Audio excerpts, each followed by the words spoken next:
Tonight on Reel to Reel, special students demonstrate their talents in the dramatic arts. We'll join an engaged couple on the road to marriage. Mike Gallagher turns his critical eye to the movies. And we'll introduce you to Father Tom Legere. Hello, I'm Isabel Gauvry-LaGrosse. And I'm Father Dave McGowan. Welcome to Reel to Reel.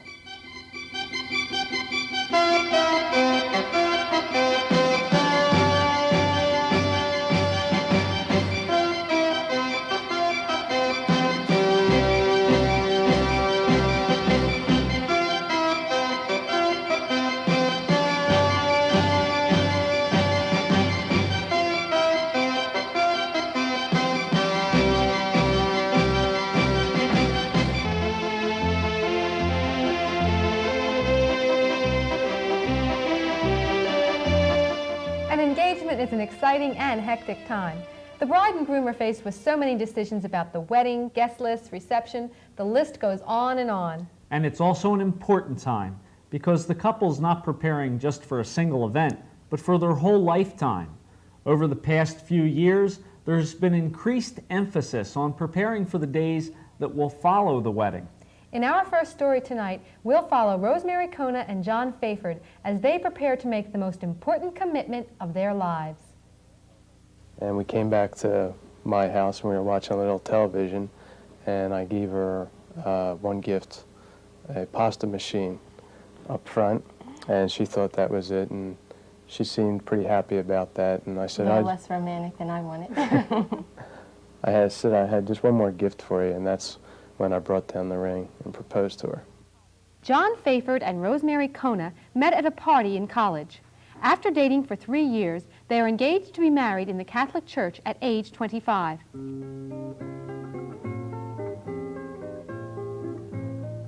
Like most unsuspecting young couples, they were far from prepared for all the decisions that would have to be made before their wedding day.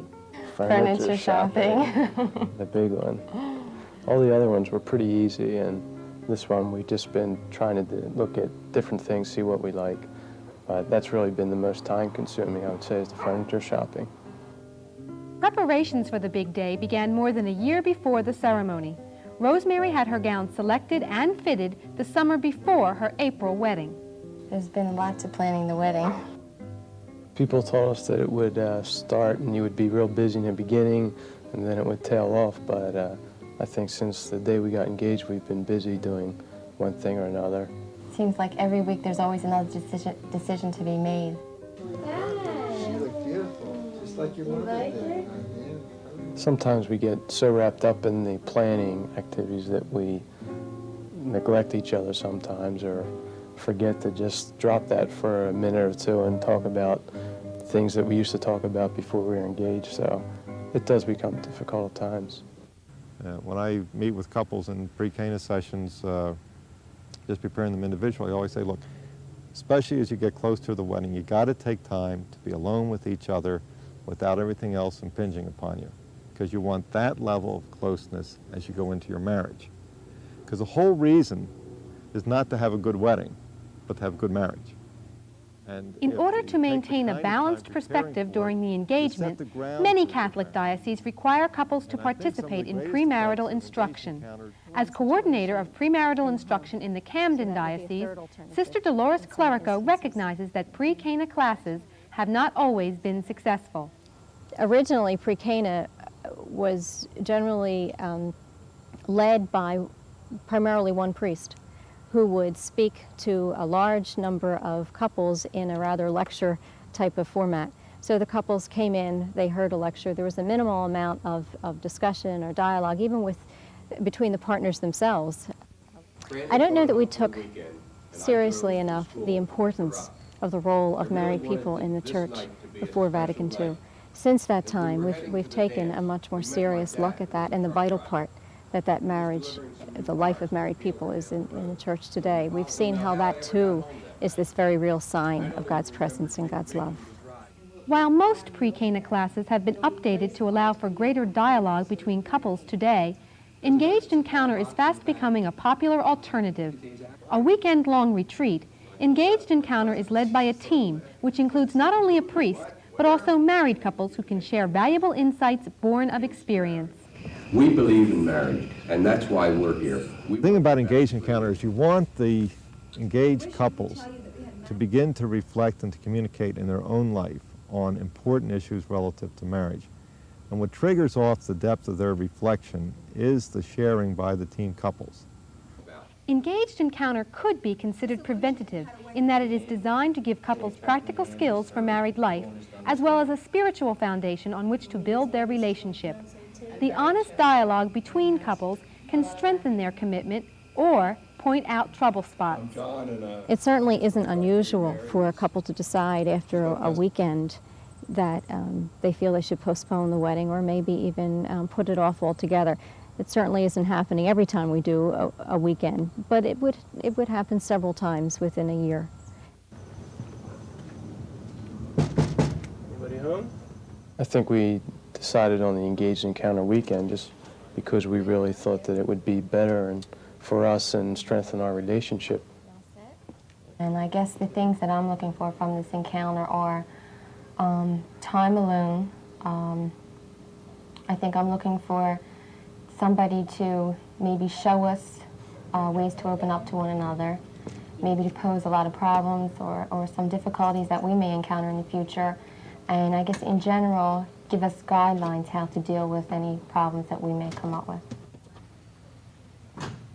In our second segment examining Engaged Encounter, we'll follow John and Rosemary through their weekend at Pope Pius X Retreat House in Blackwood, New Jersey.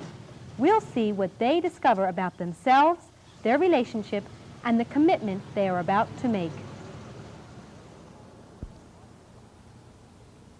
Join us in 2 weeks for part 2 in our series on Engaged Encounter. We're going to break away for a moment, but when we return, we'll introduce you to Father Tom Legere in relationships. And Mike Gallagher will be along to tell us what's good and bad at the movies. So stay with us.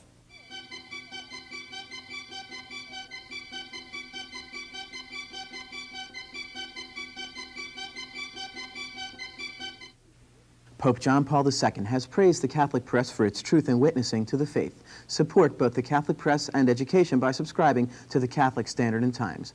During the annual subscription drive, students and schools benefit from scholarships and financial incentives while subscribers receive regular, accurate, and detailed information on what is happening in the Church today. Share the challenge of Catholic education. Subscribe to your newspaper, the Catholic Standard and Times. For more information, call 587-3666.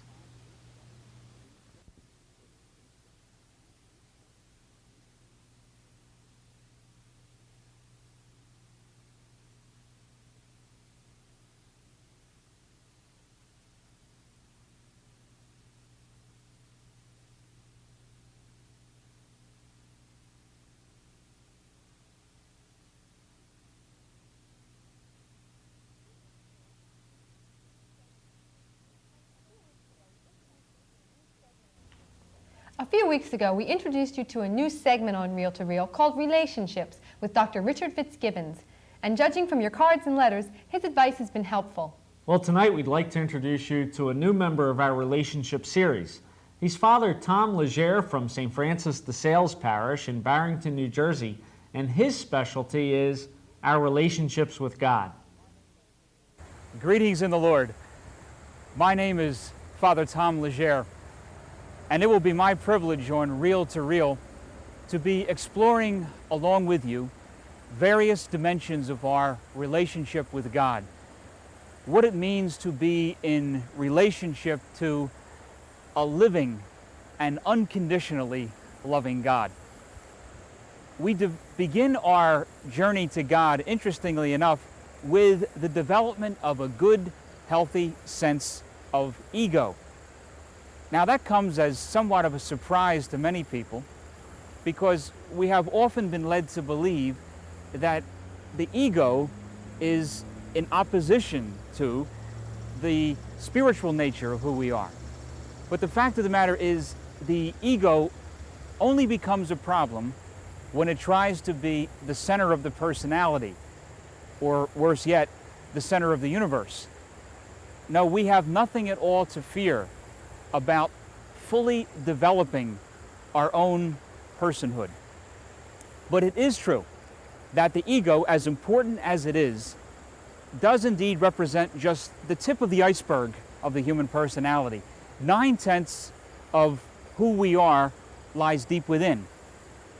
And if we can plumb the depths of who we are, we will discover there what Thomas Merton referred to as our true self, what many of the mystics have referred to as the divine spark within. The fact of the matter is, we are much more than we seem to be. We are more than our bodies. We are more than our minds. We are more than our emotions. Deep within us, there is holy ground.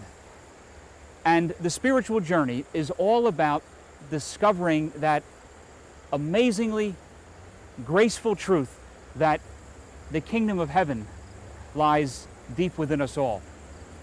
And so it will be my privilege here on Reel to Reel to be exploring along with you various dimensions of what it means to be on the spiritual journey, various dimensions of what it means to be fully human and fully alive.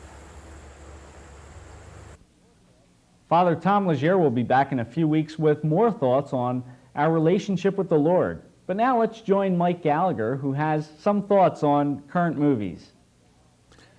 For good or ill, Hollywood's fall season is now flush upon us, and this time I'd like to take a look at four of its more prominent offerings.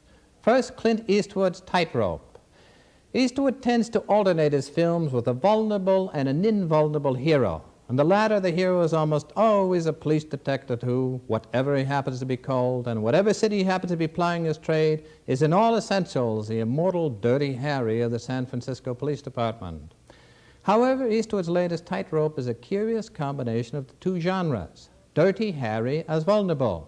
Eastwood plays a New Orleans detective searching for a sadistic killer of prostitutes, whose sexual idiosyncrasies he fears he might share. The Dirty Harry persona was never burdened with a family before, but this time, in a script written by director Richard Tuggle, he's a divorced man who has custody of his two young daughters. The theme of the movie is an interesting one, the struggle against the darkness within as well as the darkness without. But unfortunately, its ambitions fall far short of its achievements.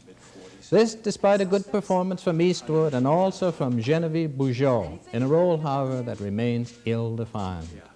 As a result of the thematic failure, the sex and violence move into the breach and assume far too much prominence. And so Tightrope is highly questionable fare even for mature viewers.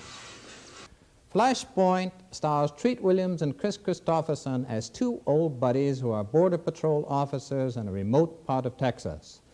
They come across a buried Jeep one day that contains a skeleton and a small fortune in weathered but perfectly negotiable hard cash. They succumb to temptation without too much of a struggle, hiding the money and reburying the Jeep and its grisly cargo. The idea is to take the money and run, of course, but before they can execute, who should show up but some sinister government types with the dark suits and arrogant manners we've come to expect in movies like this. And whom do they swiftly tag as a designated enemy? Our two heroes, of course. A conspiracy-style thriller, Flashpoint is entertaining enough and holds together rather well for most of the way through. But then comes the inevitable moment when explanations become necessary. The violence is restrained, and though there is an implication of illicit sex, it's not dwelt on. The mood of the film, however, and the very rough language make it mature fare. The Bostonians is an adaptation of the Henry James novel about the feminist movement in late 19th century Boston. Christopher Reeve and Vanessa Redgrave are very good as, respectively, an archetypical male chauvinist and a militant feminist. They're engaged in a passionate struggle for the possession of a young woman with a flair for feminist oratory. Redgrave sees her as a potential Joan of Arc for the cause. Reeve simply wants to marry her and shut her up. Despite the good performances, however, the movie suffers from slack direction and is a bit of a bore. All of Me, finally, is a screwball comedy written and directed by Carl Reiner. Steve Martin plays a lawyer who, quite unwillingly, becomes the recipient of the soul of a recently deceased client, a rich crank. The client, played by Lily Tomlin, was disagreeable in life and now, in this intermediate state, in possession of one half of Martin's body to be precise, her mood is not greatly improved. Follow Me has some very funny moments, and Martin in particular gets a chance to show his manic flair to far better advantage than he has had in movies up to date. Unfortunately, however, both he and Miss Tomlin are well served by their material for only about 2/3 of the way through at best. Then the humor begins to pall. The result is a moderately funny comedy that promised far more than it could deliver. It is, moreover, decidedly mature fare, since much of the humor is sexually oriented and some of the dialogue is needlessly crude. I'm Mike Gallagher for Arts Review. We're going to break away again, but when we return, we'll meet a unique group of actors and artists. So stay tuned.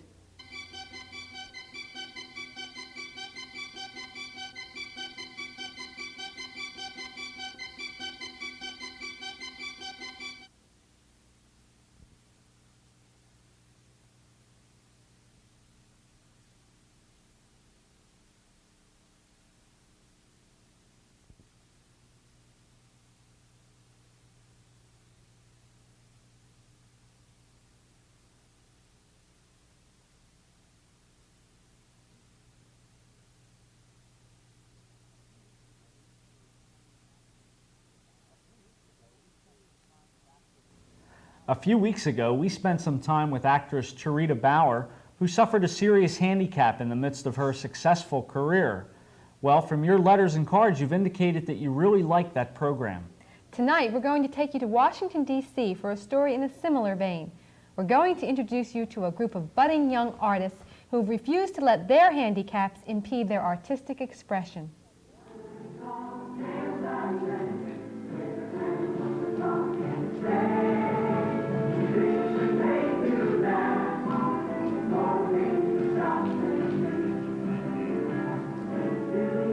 A very special arts festival, held at the Kennedy Center in Washington, D.C., celebrates the creative talents of the disabled.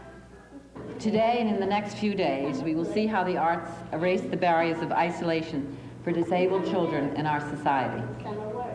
We will see artists, some with handicaps and some without, performing together in a multi-arts program. The festival is the major effort of the National Committee Arts with the Handicapped, the nation's agency for promoting art programs for the disabled. Begun 10 years ago with funding from the Joseph P. Kennedy Jr. Foundation, it is now funded by the federal government and private contributions. Jean Kennedy Smith, founding member of the committee, is the festival's national chairperson. These are just a few of the 750 student participants in this extraordinary festival. They are here as representatives of the more than 1 million people who have created and developed very special arts festival programs throughout the nation and around the world. Along with the national festival, over 400 local festivals are taking place this year. In the District of Columbia, Jerry Bayer is the program's coordinator. This is the 3rd year of festivals we've had. The first year we had about 200 children. The second year we had 500 children. And this year we were overwhelmed with 1,300 children. Trinity College is the site of the district's very special arts festival program, held 3 weeks before the national event.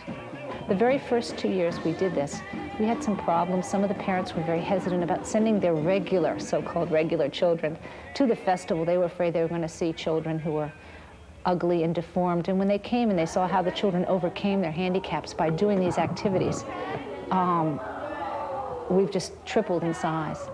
The festival program includes not only exceptional students, but non-exceptional students as well, because the idea is to put them in with regular kids so that, one, regular kids will be models for them, and two, it's to show regular kids and disabled kids that they're not any different. And the reality is that you couldn't see many kids out there that look different. And that's the whole purpose of this. It's a non-competitive forum for kids to explain, to exhibit, and to demonstrate their abilities in the arts. Dr. Lawrence Riccio is Associate Professor of Special Education at Trinity College. 9-year-old Brian Morris can't hear the music, but he can feel and sense the rhythm.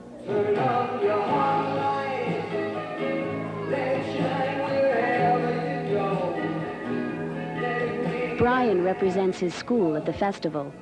His teacher at the Kendall School for the Deaf is Joanne Mackinson. Well, I think that the arts are just in general a real good way for handicapped kids to express themselves. Oftentimes, a handicapped child will have a difficult time in an academic area or some other area where the arts will give them the self-esteem that they need. With hearing impaired kids, because their language is a visual, gestural, very expressive language that involves movement, the arts are a perfect way to fit in with their natural language flow. A combo from the Maryland School for the Blind draws a big crowd. The festival is a highlight of the year's activity, but it's not the only activity. Another project is the Artists in the Schools program. Music therapist Nadine Wobus works with mentally retarded children at the Kennedy Institute. As a music therapist, the goals I concentrate on are not musical goals per se. For this group, I was trying to get them to pay attention to each other as a group, to be able to work together, to be able to follow each other more closely. Sometimes when they're in a group situation, their attention drifts or something, or they want all the attention just focused on them.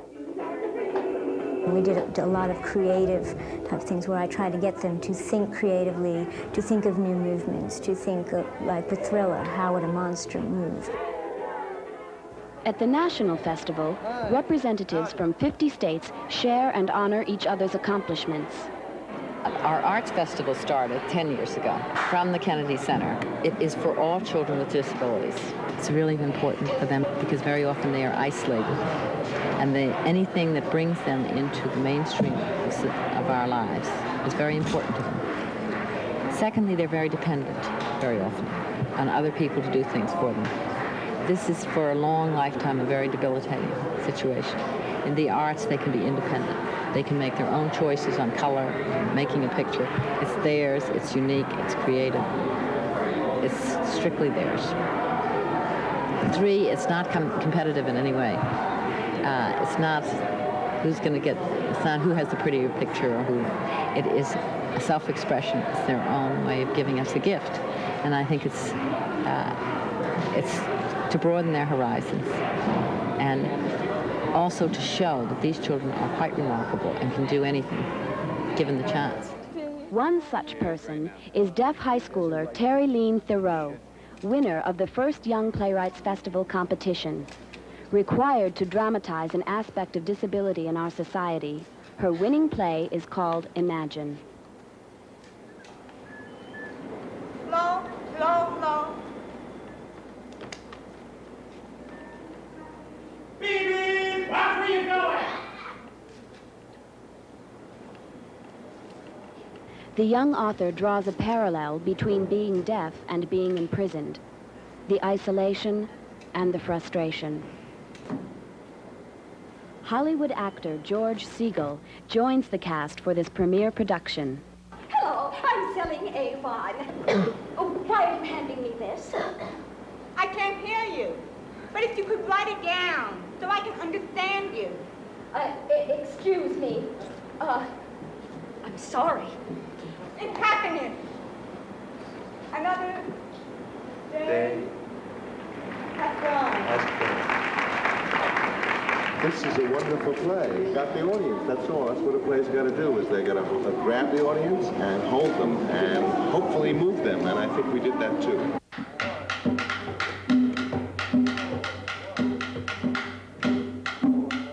The famed Alvin Ailey Dance Group demonstrates a model program they've developed for teaching dance to visually impaired and blind students. Joining in the celebration are performers from other countries, like Spanish mime artist Pipo.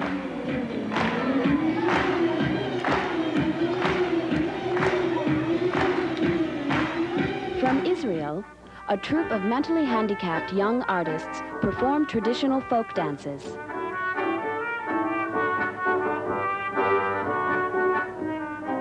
But the American street dancers are the festival's most popular and exciting performance.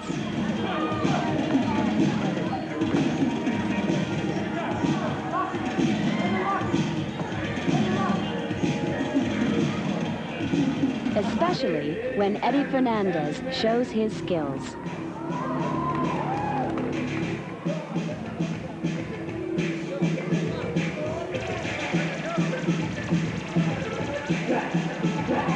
We feel that the arts are really very important in people's lives, that all of us can enjoy them. It's children and it's art. It's an unbeatable combination.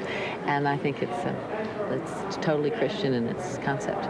I think that it's what Christ said, after all, didn't he? I mean, to help whoever we can. Turn on your heart light now. Turn on your heart light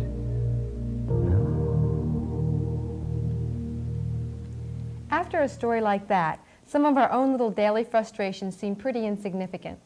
There's no sense in dwelling on what you can't do if you're not making an attempt to do what you can. Perhaps this week would be a good time to try some little hidden talent. Give it a try. Next week on Reel to Reel, we'll go to Holy Redeemer Hospital as they celebrate their 25th anniversary with a day of Special Olympics. We'll meet Debbie and Craig Marangella when we take the wraps off a new feature called Youth Profiles. Rosemary Bruno returns with In the Know. And we'll meet a group of JVCs putting their Christian faith into action. Remember to let us know what you think of Reel to Reel. Send your letters to Reel, 222 North 17th Street, room 907, Philadelphia, PA, 19103. All this and more next week on Reel to Reel. Good night. Good night, and remember, Jesus is Lord.